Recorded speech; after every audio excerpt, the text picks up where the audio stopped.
तारीख़ फिरोज़शाही में लिखा है कि जब अलाउद्दीन खिलजी 1296 में दिल्ली आया तो वह लाल महल की तरफ आगे बढ़ा और लाल महल में ही उसने और उसकी सेना ने आराम किया था। ऑक्सफोर्ड की बोर्डोलियन लाइब्रेरी में एक चित्र रखा हुआ है जहां शाहजहां अपने राज्याभिषेक के समय 1628 ईस्वी में फारस के राजदूत से मुलाकात कर रहा है। मेरे दिमाग में एक प्रश्न आ रहा है, आप मुझे ज़रूर बताइएगा कि 1050 ईस्वी के आसपास तोमर वंश के शासक अनंगपाल द्वितीय ने दिल्ली की स्थापना की थी। लाल कोट का भी निर्माण करवाया था। 12वीं शताब्दी के आसपास लाल कोट पर पृथ्वीराज चौहान ने शासन किया और यहीं से दिल्ली से ही वो अपने राज्य का शासन चलाया करते। तो क्या दिल्ली का लाल किला ही लाल कोट है या नहीं, आप मुझे कमेंट करके ज़रूर बताइएगा।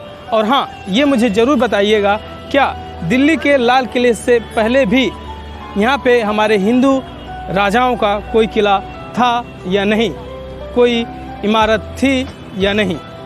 एनसीईआरटी के अनुसार 1638 ईस्वी में शाहजहां जब आगरा से दिल्ली आया तो उसने लाल किले का निर्माण कराना शुरू किया और 1648 ईस्वी में ये बनकर तैयार हुआ। लगभग 10 साल लगे इसके निर्माण को पूरा होने में। जैसा कि आप सभी जानते हैं, लाल किला यमुना नदी के किनारे है और लाल बलुआ पत्थरों से इसका निर्माण हुआ है। 2007 में इसको यूनेस्को विश्व धरोहर के रूप में भी शामिल किया गया है। इसके 2 गेट हैं, पहला लाहौरी गेट और दूसरा दिल्ली गेट। ये जो आप मेरे पीछे देख रहे हैं, ये लाल किले का लाहौरी गेट है। ये लाल किले का पश्चिमी द्वार है।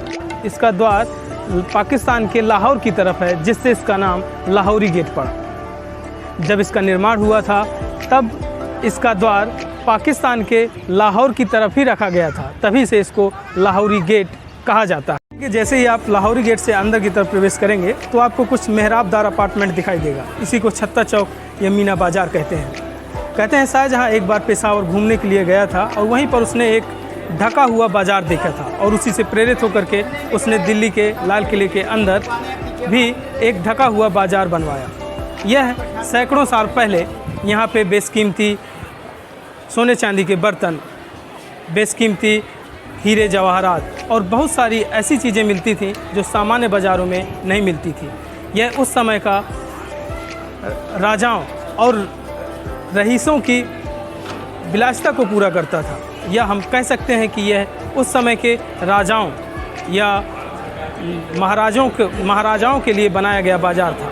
और आप देख ही रहे होंगे, आज भी ये पूरी तरफ से चारों तरफ से ढका हुआ है, इसीलिए इसको ढका हुआ बाज़ार भी कहते हैं। और यहाँ पे आपको बहुत सारी चीज़ें भी देखने के लिए मिल जाएंगी। सैकड़ों की संख्या में प्रतिदिन यहाँ पे सैलानी आते हैं और अभी भी कुछ उसी की तर्ज पर, जैसे पहले यहाँ पे दुकानें सजी हुई थी, आज भी दुकानें सजी हुई हैं। और भारतीय ही नहीं, यहाँ पे विदेशी सैलानी भी प्रतिदिन आते हैं। और जैसा कि आप देख रहे होंगे, यहाँ पे आपको हर एक चीज़ तो नहीं, लेकिन सामान्यतः वो चीज़ आपको ज़रूर मिल जाएगी जो आपको सामान्य बाज़ारों में नहीं मिलेगी।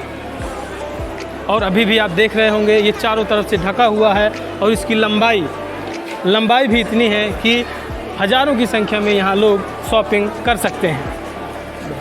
आपको बहुत सारी दुकानें देखने के लिए मिल जाएंगी चारों तरफ। यहाँ पे सामान और हज़ारों की संख्या में पर्यटक यहाँ पे आपको आते हुए मिल जाएंगे और हर एक सामान जो आपको सामान्य बाज़ारों में नहीं मिलता वो आपको देखने के लिए मिल जाएगा। और जैसे ही आप यहाँ से लाहौरी गेट से अंदर की तरफ प्रवेश करेंगे तो आपको ये मेहराबदार अपार्टमेंट और सुंदर दुकानें आपको देखने के लिए मिल जाएंगी, जहाँ पर आपको हज़ारों की संख्या में सैलानी भी दिख जाएंगे। और आप देख रहे होंगे यहाँ पे दुकानें, और दुकानों के साथ साथ हर एक वो चीज़ लोग जिसका आनंद और लुत्फ़ उठा रहे हैं आपको यहाँ देखने को मिलेगी। यह नक्कार खाना, यह लाल किले के बाहरी और आंतरिक दरबार के बीच खड़ा हुआ है। इसका काम लाउड स्पीकर का होता था, या जो भी घोषणाएं होती थी यहीं से होती थी। बेसिकली मैं अगर इसे बताऊं सिंपल में तो यह एक लाउड स्पीकर था जिसका काम पहले यहाँ घोषणाएं करने का होता था।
खास दीवाने खास में ही मयूर सिंहासन रखा हुआ था। जो आप देख रहे हैं वहाँ पे एक संगमरमर का स्टेज रखा हुआ है। उसी संगमरमर के स्टेज में मयूर सिंहासन रखा हुआ था और उसी मयूर सिंहासन में सम्राट या राजा बैठा करता था। मयूर सिंहासन के पीछे दो मोर नाचते हुए दिखाई देते थे जिससे उसका नाम मयूर सिंहासन पड़ा था। मयूर सिंहासन की कीमत का अंदाज़ा आप इस बात से लगा सकते हैं कि उस समय उस मयूर सिंहासन से उस तरह के दो ताजमहल बनवाए जा सकते थे। मयूर सिंहासन दीवाने खास में ही रखा गया था। ये जैसा कि आप देख पा रहे होंगे ये दीवाने खास है और दीवाने खास में ही वह अपने विशिष्ट अतिथियों और अपने सहयोगी राजाओं के साथ मिला करता था और यही दीवाने खास में मयूर सिंहासन भी स्थित था।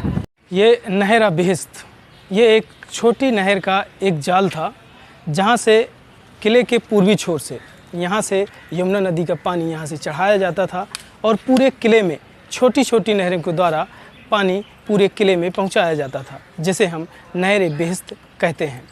जब पानी पूरे किले में चारों तरफ पहुँच जाता था तब ये किला बहुत ही सुंदर दिखता था।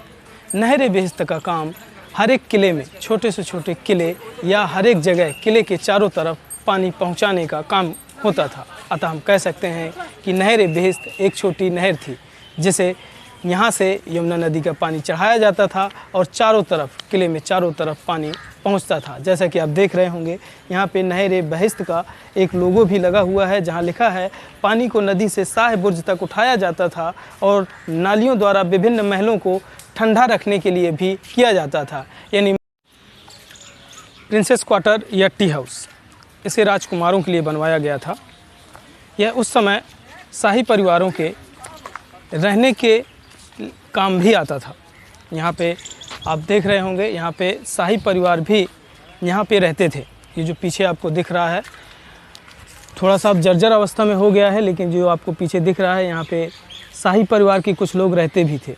वर्तमान में यह जर्जर हो चुका है और यहाँ पर इसे वर्तमान में एक टी हाउस या चाय की दुकान के रूप में छोड़ दिया गया है। 1857 के बाद इसे एक टी हाउस नाम दिया गया और वर्तमान में यह एक टी हाउस या पर्यटक स्थल के रूप में खुला हुआ है। हयात बख्श बाग, जिसका अर्थ है जीवन देने वाला उद्यान। दिल्ली के लाल किले में स्थित यह सबसे बड़ा उद्यान है और इसका निर्माण शाहजहां ने करवाया था। ये एक ऐसा उद्यान है जिसके दोनों तरफ सावन और भादव नामक मंडप भी बनवाए गए थे। बगीचे को तालों, फव्वारों, नहरों, दीवारों, बाड़ों और चैनलों द्वारा बड़ी खूबसूरती से सजाया गया है। इसके दोनों ओर सावन भादव नामक मंडप भी नहर के विपरीत छोरों पर बनाए गए हैं। जैसे कि आपको दिख रहा होगा, ये भादव नामक मंडप है और ये सावन नामक मंडप है जो इस बाग के दोनों तरफ बनाए गए हैं और ये बीच में आपको हयात बख्श बाग देखने को मिल जाए। हीरा महल दिल्ली के लाल किले में स्थित यह एक मंडप है जिसे बहादुर शाह द्वितीय ने 1842 ईस्वी में बनवाया था। यह किले की पूर्वी दीवार में स्थित है जो मोती मस्जिद के उत्तर में है। ये सामने आपको मोती मस्जिद दिख रही होगी, सामने इसके मोती मस्जिद है और इसी के जस्ट सामने आपका ये हीरा महल है जो लाल किले की पूरी दीवार पर स्थित है, जिसे बहादुर शाह द्वितीय ने 1842 में बनवाया था। लाल किले के अंदर स्थित यह एक सफ़ेद संगमरमर की मस्जिद है। इसका निर्माण औरंगजेब ने अपनी दूसरी पत्नी नवाब बाई के लिए 1659 से 1660 के बीच में किया था। इसका उपयोग जनता या महिलाओं द्वारा किया जाता था। इसके ऊपर 3 बल्बनुमा गुम्बद हैं जो आपको दिखाई दे रहे होंगे, जो मूल रूप से सोने या तांबे से ढके गए थे, जो 1857 के विद्रोह के समय उतार लिए गए थे। और जैसे कि आप देख पा रहे हैं, इससे रिलेटेड यहाँ पे एक लेख भी लिखा गया है जिसमें हिंदी और इंग्लिश से आप पढ़ सकते हैं मोती मस्जिद के बारे में, कि मोती मस्जिद का निर्माण औरंगजेब ने अपने निजी उपयोग के लिए करवाया था। हिंदी और इंग्लिश दोनों में यहाँ पे लिखा गया है और यहाँ पे सैकड़ों की संख्या में सैलानी प्रतिदिन आते हैं, जो आपको जस्ट दीवाने खास के सामने आपको देखने को मिल जाएगी। इसी के जस्ट सामने दीवाने खास है जो आप देख पा रहे होंगे और ये सैलानी हैं जो यहाँ से गुजरते हुए हयात बख्श बाग की तरफ जाते हैं। हम्माम, यह दिल्ली के लाल किले में स्थित एक तुर्की स्नानागार है जो मुग़ल सम्राटों के स्नान क्षेत्र के रूप में काम करता था। यह दीवाने खास के उत्तर में है। जैसा कि आप देख पा रहे हैं, ये दीवाने खास है जहाँ से सैलानी आते हैं और ये दीवाने खास के जस्ट उत्तर में आपको ये हम्माम देखने को मिल जाएगा जो मुग़ल सम्राटों के स्नानागार यानी स्नान क्षेत्र के रूप में काम करता था। इसके 3 फव्वारा बेसिन हैं और प्रत्येक कमरे के केंद्र में एक फव्वारा है और जहां एक संगमरमर का जलाशय भी बनाया गया था। इसे पश्चिम दीवार में गर्म पानी की भी व्यवस्था थी। जैसा कि आप देख पा रहे होंगे, ये यहाँ से ये आपका जो मोती मस्जिद है, मोती मस्जिद से लेकर के लाल किले की पूर्वी दीवार के अंतिम क्षेत्र तक ये पूरा हम्माम क्षेत्र है जो मुग़ल सम्राटों के स्नानागार के क्षेत्र के रूप में काम करता था। और इसके हर एक क्षेत्र में फव्वारा बेसिन था। अभी इसके अंदर जाना अलाउ नहीं है, बाहर से ही हम आपको कुछ इसका नज़ारा दिखाने की कोशिश कर रहे हैं। और यहाँ पे गर्म और ठंडे पानी की भी व्यवस्था थी, जहाँ राजा अंदर अपना जो है ठंडे या गर्म अपनी इच्छा अनुसार स्नान कर सकता था। इसी को हम्माम या स्नानागार कहते थे। खास महल, शाहजहां ने अपनी पसंदीदा बेटी जहां आरा और रोशन आरा के लिए खास महल का निर्माण करवाया था। इसके एक तरफ नदी और दूसरी तरफ अंगूरी बाग स्थित है। इसके पीछे की तरफ आपको नदी देखने को मिल जाएगी और आप देख रहे होंगे इसी के जस्ट सामने यहाँ पे अंगूरी बाग स्थित है और इसी के जस्ट सामने यहाँ पे आपको खास महल भी देखने को मिल जाएगा। खास महल की दीवारों पर मुग़ल बादशाह के चित्र भी थे, जैसा कि आप देख रहे होंगे, छोटे छोटे से आपको कुछ चित्रकारी दिखाई दे रही होगी। मुग़ल बादशाह लोहे के छल्ले भी लगाए गए थे जो झूमरों के लिए थे, सोने और नीले शाही रंगों का। इस खास महल से जैसे ही आप इस खास महल से आगे की तरफ बढ़ेंगे तो आपको यहाँ पे दीवान खास मिल जाएगा, और दीवान खास के बाद आपको वहाँ पे स्नानागार, फिर मोती मस्जिद और फिर आगे हयात बख्श बाग। रंग महल या शीश महल। रंग महल दिल्ली के लाल किले में स्थित एक शाही हरम था। यहाँ राजा अपनी रानियों के साथ समय बिताता था। रंग महल के नीचे एक तहखाना था जिसका उपयोग महिलाएं गर्मियों के दिनों में करती थीं। बाद में अंग्रेज़ों ने इसे कुछ समय के लिए मेज़ के रूप में भी यूज किया। इस इमारत में कुछ अपार्टमेंट को शीशे के छोटे छोटे टुकड़ों के कारण शीश महल भी कहकर पुकारते थे। शीश महल के आगे आपको दीवाने आम, दीवाने खास और बहुत सारी चीज़ें आपको देखने को मिल जाएंगी। जैसा कि आप देख रहे हैं, यहाँ पे बहुत सारे सैलानी आ रहे हैं और सैकड़ों की संख्या में यहाँ पे प्रतिदिन सैलानी आते हैं। इसी को रंग महल कहते हैं, लेकिन वर्तमान में यह जर्जर अवस्था में होता जा रहा है और फिर भी आज के दिन यहाँ पे जाना अलाउ नहीं है। बाहर से ही लोग इसका दीदार कर रहे हैं, लेकिन हम भी आपको बाहर से ही दिखाने की कोशिश करेंगे कि कुछ वर्तमान में इस तरह का रंग महल दिखता है। जैसे ही आप अंदर की तरफ दीवाने आम से अंदर की तरफ आएंगे तो आपको ये रंग महल देखने को मिल जाएगा। मुमताज़ महल या गहना पैलेस। लाल किले के दिल्ली में स्थित यह एक प्रमुख महल है जो सफ़ेद संगमरमर से बनाया गया है। इसे में 6 अपार्टमेंट हैं जो धनुषाकार खम्भों में विभाजित हैं। जैसा कि आप देख पा रहे होंगे, इसमें 6 अपार्टमेंट हैं। शुरू से अगर आप खम्भे गिनेंगे तो आपको 6 खम्भे ही आपको देखने को मिलेंगे और ये जनावनाओं के लिए समर्पित था। बाद में इसे अंग्रेज़ों ने जेल के रूप में भी प्रयोग किया। वर्तमान में इसे एक संग्रहालय के रूप में प्रयोग किया जाता है। बावड़ी या बावली, इसे 14वीं शताब्दी के आसपास बनाया गया था, लोधी वंश के शासनकाल के दौरान। पहले बावली उन सीढ़ीदार कुओं, तालाबों या कुंडों को कहते थे जिनके तल पर सीढ़ियों के सहारे आसानी से पहुंचा जा सकता था। शाहजहां ने इस बावड़ी को जेल के रूप में भी इस्तेमाल किया था। इसमें हैं इनको शाहजहां ने जेल के रूप में भी इस्तेमाल किया था। मैं भी आपको इनके अंदर ले चलूँगा और आपको दिखाऊंगा कि आखिर कैसे उसने इनको जेल के रूप में इस्तेमाल किया था। जैसे कि आप देख पा रहे होंगे, कुछ इस तरह के यहाँ पे तहखाने बने हुए हैं और यहाँ पर उसने इन्हें जेलों के रूप में इस्तेमाल किया था शाहजहां ने। ये एक छोटे कमरे के रूप में हैं और संभव तीनों ओर देखने को मिल जाएंगे।